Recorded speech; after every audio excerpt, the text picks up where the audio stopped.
Dancing with my demons, yeah. Dancing with my demons, yeah. I'm just dancing with my demons, yeah.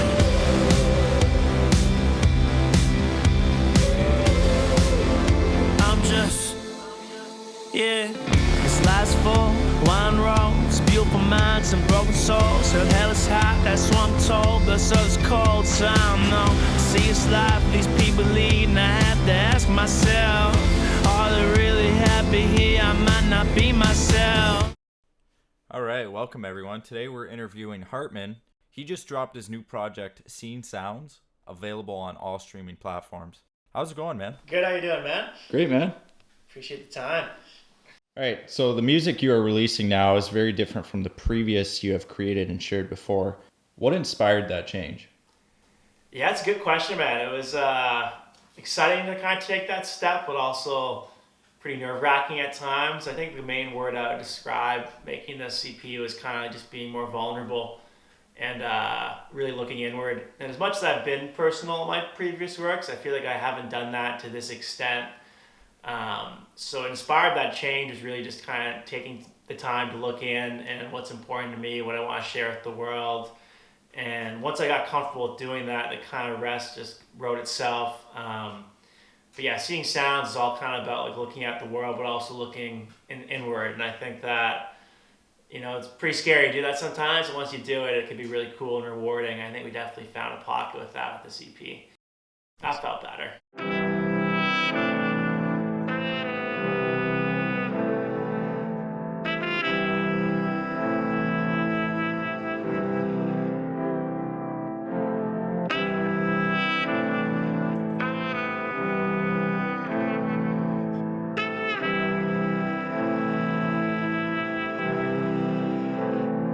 Yeah. Seeing Sounds, the title track, is also the first song on the EP. How important was it for you to set the tone of the project? Yeah, man, I think like every good project, you know, needs that tone setter for the opening track to kind of set the table for what's to come. It just so happens that like Seeing Sounds was the first kind of loop I got or beat from my producer. It was the first song that I wrote for the project. So it's kind of the first time really stepping into that realm of writing, trying to touch on my childhood or things I've experienced over time, and really kind of come up with a perfect opening verse that kind of would set the tone for what we're going to be diving into later on. It came together really naturally. Like I just had a loop for the beat, and I was just writing to it, and then we built the track up from there, adding the guitars and the horn samples. And I think, like, as I said, like that opening track, you really need to come up with a bang or really kind of come up with an idea that listeners are going to be able to hear and kind of gravitate to the project pretty naturally. And it all came together, man. I was really stoked with that song. It was kind of the first time going into that realm of writing.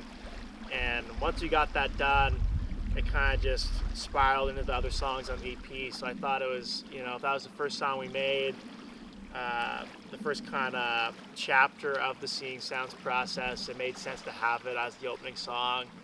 And then just as an opening song, I think it really kind of sets the tone. It's the entire vibe of the project, and I couldn't be more happy with it. Sitting in my thoughts, never said it was nice. Damn, I think a lot, trying to get my mind. Used to drink a lot, trying to pass the time. Toss and turn up every other night.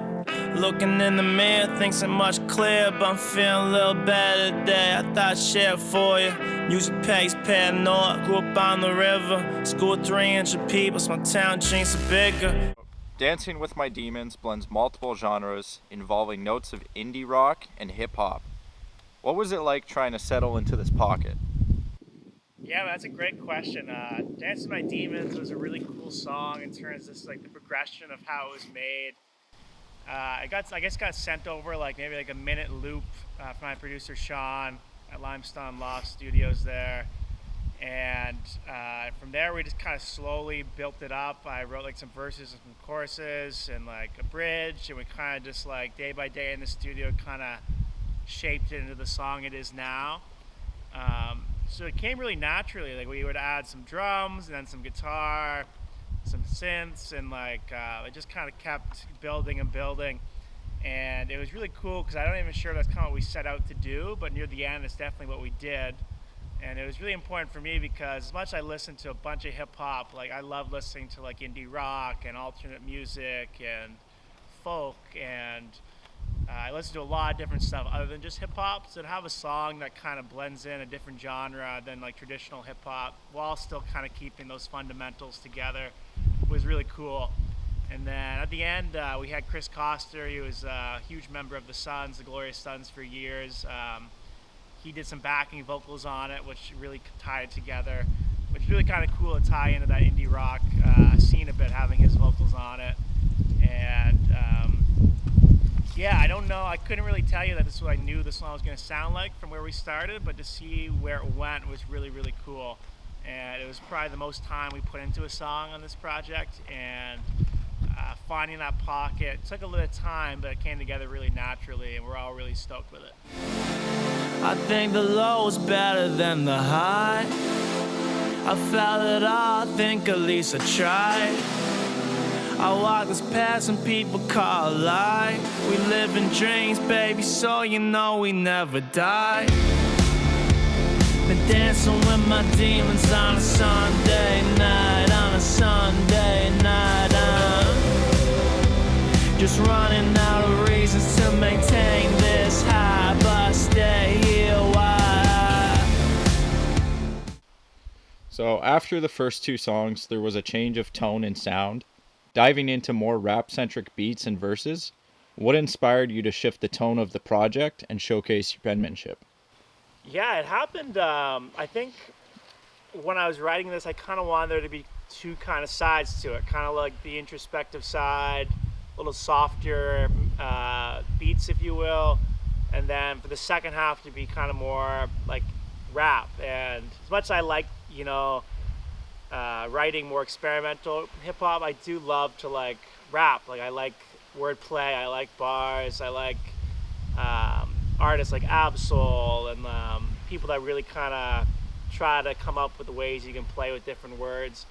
And I thought it was important to me to showcase that and to really just start spitting on some of these tracks. Like Carpe Mori, I heard that beat and it was just like, okay, this is sick. Like it's really, when you hear it and the beat drops, I knew I was going to have to go in. And Sean's a great producer because he gives you beats that he really wants to push me. And it's easy to be inspired when you get beats like that. And I thought it was important to, set the tone with Seeing Sounds, kind of open up this new world of vulnerability. And for Dancing My Demons, to kind of be more indie rock mixed with hip hop. And then Carpe Mori just to be like kind of a punch in the face, like, okay, this is hip hop again. It still explores the same themes, the same concepts and subjects, but it's definitely more in a traditional hip-hop way. While I still think we maintain that uniqueness from the first two songs, I think we definitely were in the pocket with that. And I think it was fun for me to leave the booth after recording that and be like, okay, I can still rap, I can still spit pretty good on these beats. And after doing kind of two more slower style verses, it was fun to kind of pop off on those two. Carpe Mori and The Weatherman, that is.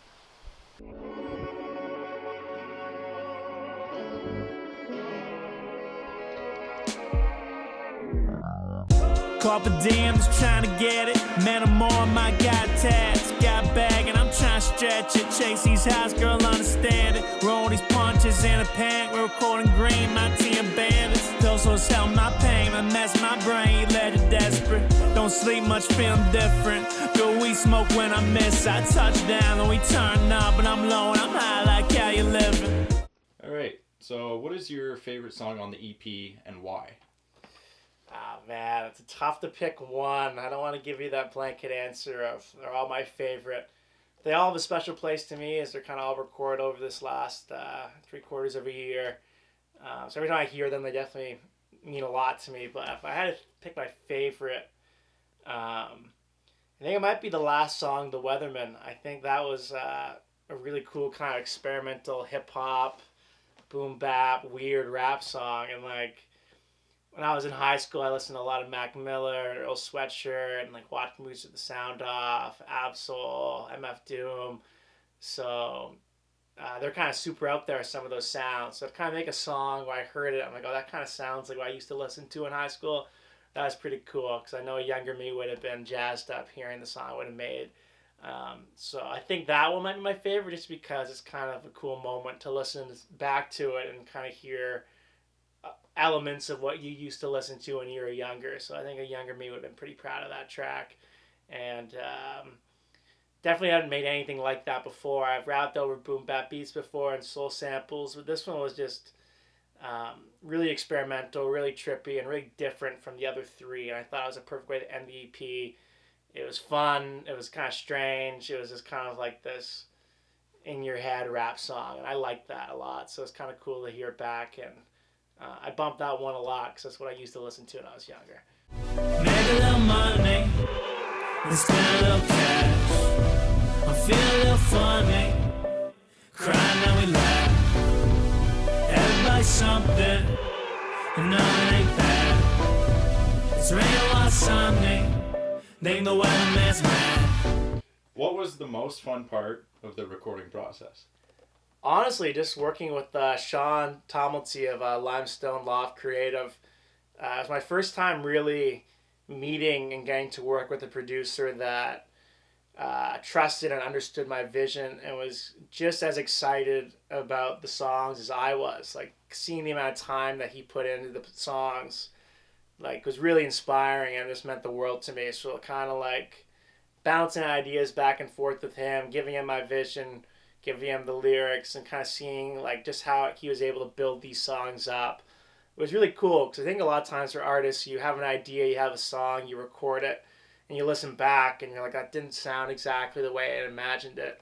And with him, it was the first time ever where I'd make a song and leave the studio and hear it back and be like, this isn't just what I imagined it was going to be, it's so much more. And like, he pushed me a lot, man. Like, we re-recorded so many verses. There'd be times my voice would be pretty hoarse near the end there, but having someone that trusts you that much to put that much time into it, it means a lot as an artist. And just working with Sean at Limestone there, it was definitely kind of a dream come true. It was the first time really, I've been rapping since I was 16, and like I'm 25 now, and this is the first project where I'm just like, yeah, we did it. Like, it came together just the way we wanted to. So I'm not sure that answered the question, but just the entire process of working with them was really cool. We would mix them, have a rough mix on the tracks after the session. We'd listen to them for a week, go back, bounce ideas back and forth, and just kind of watch the songs grow. And the most fun was just working with a person that believes in the project as much as you do.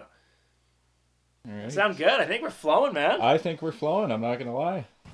So what do you hope the listeners will take away from this project?